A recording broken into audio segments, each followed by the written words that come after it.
Long before rap was even considered a real genre of music, the south side of Baton Rouge resembled a scene straight out of an NWA music video, except it was real life with a southern twist. Like any other city, Baton Rouge is made up of many different areas, but let hip-hop tell it, the north and the south sides are most notable, and is home to some of BR's biggest artists. I'm from south side, man, uptown, Baton Rouge.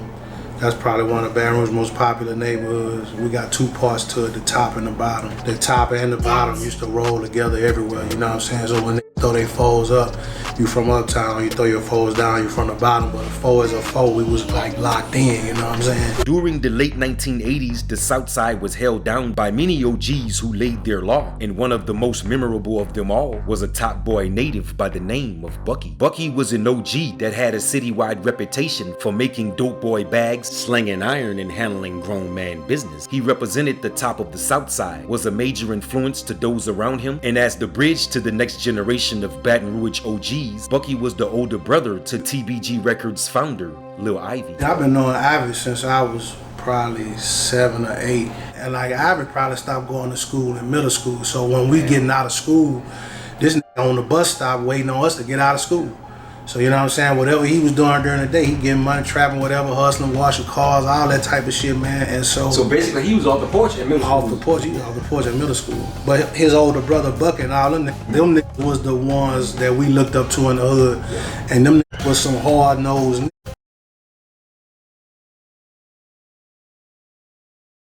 After the departure of OG Bucky, his little brother Ivy took on the top of the south side as his own, continuing his family legacy of big money balling and controlling street matters. Lil Ivy was a street celebrity, but he wasn't the only hustler in the south making a ridiculous bag off the grind. And although Ivy was out the top, he took a liking into a bottom boy native who was known citywide as Finn. Ivy took Finn under his wing at a really young age and was the big dog out of the two, a relationship that started out as business but ended up in a father and son like relationship. Lil Ivy, Finn, and Lil Pig had their separate crews, but they oftentimes shared the same circle and at one time even shared the same connect. And although they were all getting money out the streets, Lil Ivy easily set himself apart by pulling off a major caper that resulted in a shootout between himself and the victim. The robbery was a success, but Ivy ended up taking some leg, in which he wore a colostomy bag for months and did 4 years behind bars for it. You talking about Ivy, would he robbed a jewelry store or something?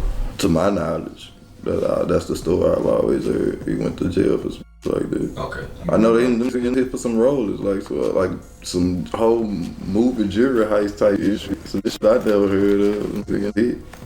I think he got shot during the hit too. Another Southside native by the name of Lil Pig was also a street hustler and known head buster that was just as popular in the city as Lil Ivy was. Ivy and Lil Pig didn't have any prior beef, but for whatever reason, it was sometimes noticeable tension whenever they were in the same surroundings. And although Ivy was a bit more advanced, Lil Pig was a force of his own and not to be puffy with. Pig and Nussie was friends.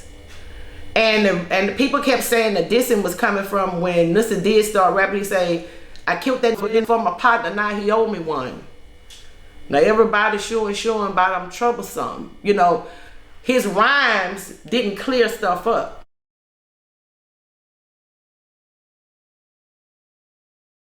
Lil Ivy was a direct reflection of his older brother, and along with Boosie, Nussie, Finn, Lil Pig, and a few others, the next generation of Baton Rouge street legends were born. Boosie in the same era with them? Yeah. Boosie so the same come in the picture? Who been in the picture? I already knew, Boosie ain't know Ivy them then. Boosie knew me because we played basketball, but he probably didn't meet Ivy until maybe a year or so before he died. You know what I'm saying? As far as started rocking with him heavy, yeah. Cause honestly, Big Head and Ivy, I always knew them to be together. Head and Ivy been rocking since Jits. And so when Head went to jail for a while, that gave Boosie the room to get tight with Ivy. Not that they did it no shit on purpose, it's just how the cookie crumbled. So when Loke first went to jail, you gotta realize he had already had Boosie signed at 16. But when Loke went to jail, Boosie what next? So that next just so happened to be him coming rock with TBG. You see what I'm saying? We had already had an establishment by then. We was top boy gorilla because we from the top part of Baton Rouge. TBG was already established as Baton Rouge's most hated. A band of goons, gangsters, hustlers, and landlords who were known around town for handling their business. And Lil Ivy was one of the main shot callers, which spoke volumes about his status as a boss. He was the first of his kind. Like, he did a lot of great shit. We might have like really seen like a Baton Rouge Birdman. Lil Ivy was an aggressive hustler, and he obviously had good business sense because starting a record label in Baton Rouge at that time was for bosses and big dogs only, and the birth of TBG Records put Lil Ivy on a whole nother level. Most I don't fool with. We throwing crosses cause I'm a boss. He had a vision way before, you know what I'm saying? Like, that nigga really had a own clique, like a 30 man strong, everybody can hold their own, and that's because of him. You know what I'm saying? A raw nigga. Lil Ivy was an aggressive hustler and was well known in BR for handling his business, which was mostly centered around street life. His reputation was well respected, and he had one major advantage over everyone in his lane: Lil Boosie as a partner.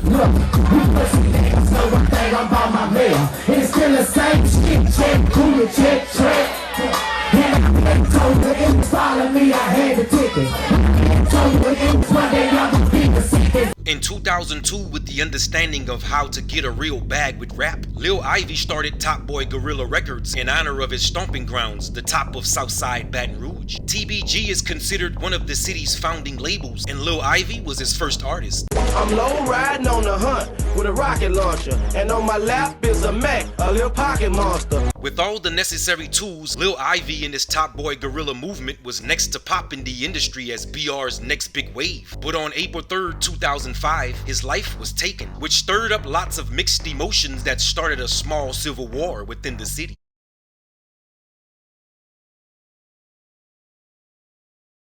2 weeks before Lil Ivy's departure, he and the gang of TBG members had a run-in with Lil Pig and his crew at Vibes nightclub, in which the tension rose high to the point words were exchanged. Then a scuffle broke out between them. Outnumbered and overwhelmed, Lil Pig and his crew took a loss that night. But understanding the type of goon Lil Pig was, Lil Ivy had just put himself in a dangerous situation. Lil Pig.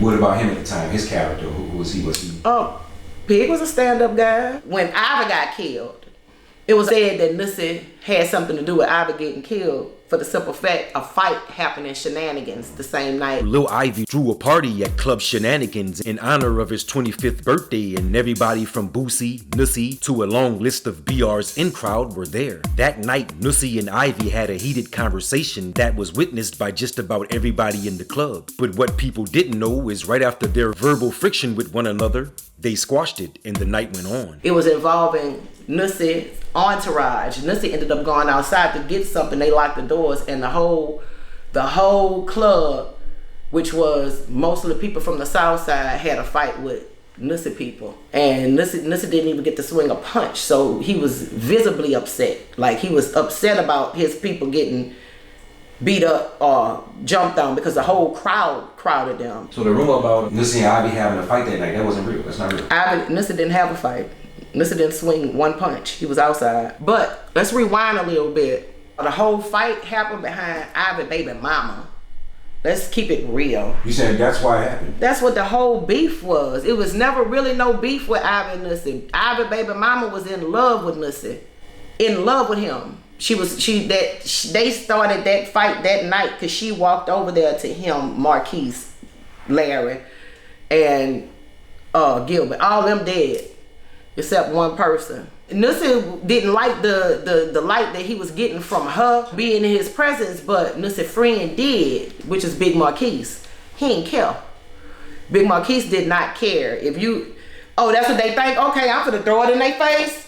They fought, they got crowded, they didn't get beat up though. They fought the whole club, but they didn't get beat up. One of them got hit with a bottle in the back of his head and blood gashed out, and that's when, at the time, they shut the whole party down.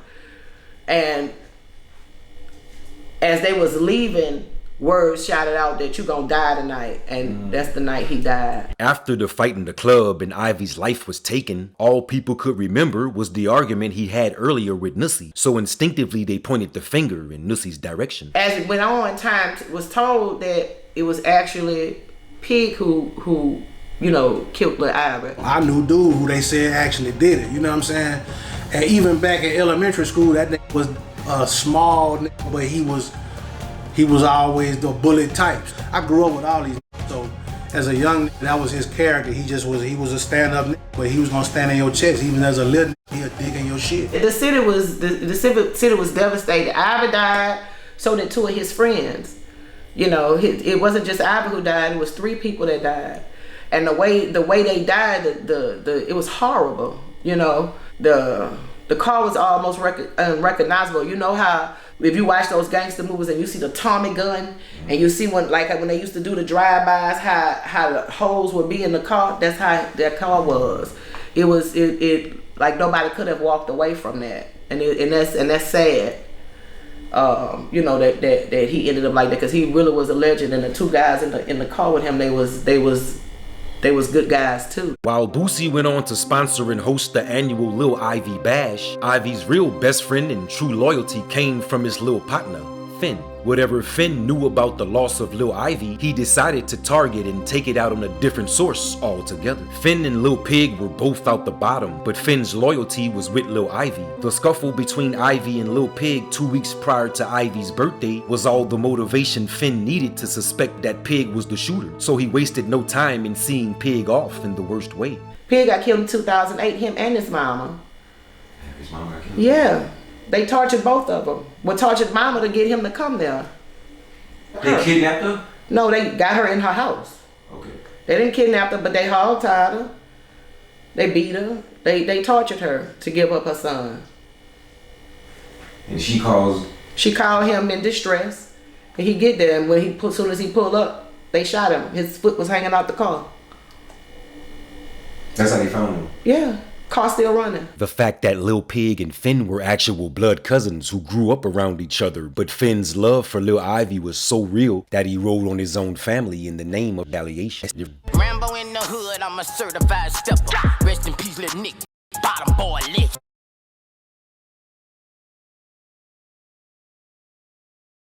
See where you get that, a Cracker Jack box? You want to take a closer look at it? Oh, I'd love to. Chris Jackson, better known to the world as Nussie, was another Baton Rouge big dog with a street reputation for pulling wild capers and being vocal about it. He was a local gangster turned rapper with a powerful business mindset that made him relentless when it came to getting what he wanted. He owned a car wash, a nightclub, real estate, did movies, and on his intro into the rap game, he took on the title Nussie Bad, which was ultimately a slap in the face to Boosie Bad. I'm a gangster and I know it, that's Baton Rouge. Don't you live about to blow, we in every hood. Would you say Ivy and Nussie used to hang? Yup. Okay. It was just they was big dogs, you know. Nussie been around the neighborhood. He from Uptown. Same with Ivy, he from Uptown, Head from Uptown, Big Yacht, Big Chill. Them was all my older homeboys. Him and Ivy was friends. Now him and Ivy were friends. They hung together, they made money together. Again, Nussie originally from 15th, 16th Street, Watts Alley, around there, all that's Ivy. Nussie was an aggressive businessman who wanted rap success overnight, and by borrowing Boosie's title, it worked. But it also sparked negative energy between himself and the original badass. With Nussie's audacious antics and relentless attitude for success, his future in the rap game was promising, but he made 2 vital mistakes that played a major role within his own downfall. 1 was going against Boosie, and 2 was initially allowing people to believe he had something to do with the loss of Lil Ivy. When I first came home from the military, it just so happened Ivy had passed. And Nussie's name was in the air for that shit. I wouldn't fuck with him before I found out that he cleared his name. When the streets got it, they ran with it. Mm-hmm. And as usual. And Nussie didn't stop it soon enough before he grew legs. He didn't. He was like, "Why I gotta explain when I know why I ain't do it?" You know, he was like, "Shit, a man ain't gotta explain when he know what he did," and that's how he felt. And even I told him, man, that it's getting out of hand. When he let me know that shit ain't go down like that, he finally cleared his name and then shit came out, what really happened. then that allowed me to fuck with dudes. But beforehand, me coming straight from the military, I'm like, I don't know what the fuck going on, because last I knew, all these niggas used to run together. I'm caught up in the streets, you know. I'm really caught up in the streets, and a couple dudes got killed, and it was like, my name came up. Basically, I didn't do it, but ain't nobody believed me. But later on down the line, a couple months later, they found out I didn't do it. Ain't nobody apologized to me for it, so I'm mad now. So when his name got cleared, why it just didn't? Why I just bridge up? Because he did let it. He let it linger for a little while, and it had bad taste in a lot of people's mouth. Because a lot of niggas was speculating, and so a lot of niggas out the top was like not fucking with dude just off the strength of that.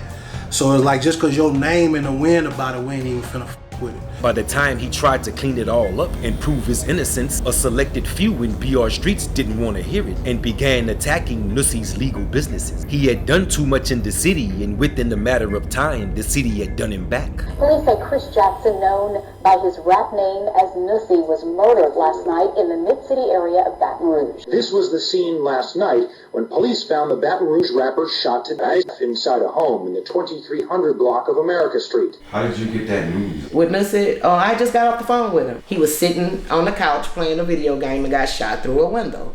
It was a sneak attack. That's what really happened? That's what really happened. On February 9, 2009, Nussie was shot and killed, and Boosie's name was in the center of it all. Boosie was initially named the prime suspect after a federal investigation revealed the two rappers had been feuding prior to the collision, but was cleared after further investigations. It didn't come from Boosie. It caught him by surprise because Nussie and Boosie had a conversation. So he thought it was dead, but it had been put in the streets before that. Boosie had a hit on anybody who had something to do with Ivy, but it had never made it to the people on that side about that hit not being good no more. Nussie dying, that didn't come from him. It didn't. And again, like, Nussie never cleared it up with Ivy, Boosie never cleared it up with Nussie. This is what I don't like too. Niggas be telling their story, and there's so many of us that died or went to jail or got these long beards that's not coming home. So that's still out here be trying to tell a different story to make themselves look good. I'm gonna kick it to you how it was, because I don't got no dog in the fight. My name's still clean after all these years. I done been in the midst in the mud with these niggas. I done seen the good and the bad. By the grace of God, I'm still here. But I don't have no reason to fairy tale this shit. I want niggas to know the real story, because a lot of dissension and a lot of division comes from the rumors and not the real shit how it was. You feel what I'm saying?